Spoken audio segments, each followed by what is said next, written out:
কলকাতার বেলঘরিয়া থেকে নেপালের কারেন্সি 70 কোটি টাকা জাল নোট সহ এক দম্পতিকে গ্রেপ্তার করলো নেপালের গোয়েন্দা বিভাগ। গোপন সূত্রে খবর পেয়ে নেপাল পুলিশের ডিটেকটিভ ডিপার্টমেন্ট কলকাতা পুলিশের সাহায্য নিয়ে ওই দম্পতি সহ মোট 7 জনকে গ্রেপ্তার করেছে।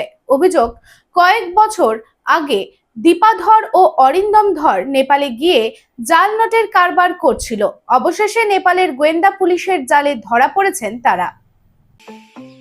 स्टाइल होम फर्नीचर की ऐसी शोरूम जहां beds, sofa sets, chairs, dining tables, wardrobe के अलावा और भी बहुत कुछ, वो भी रीजनेबल प्राइस पर।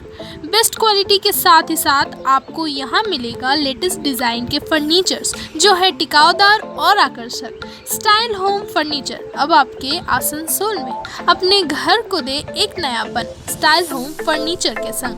हमारे स्टोर पे आज ही विजिट करें। हमारा एड्रेस है opposite police line, Burnpur road, Asansol. Contact number 9749933511।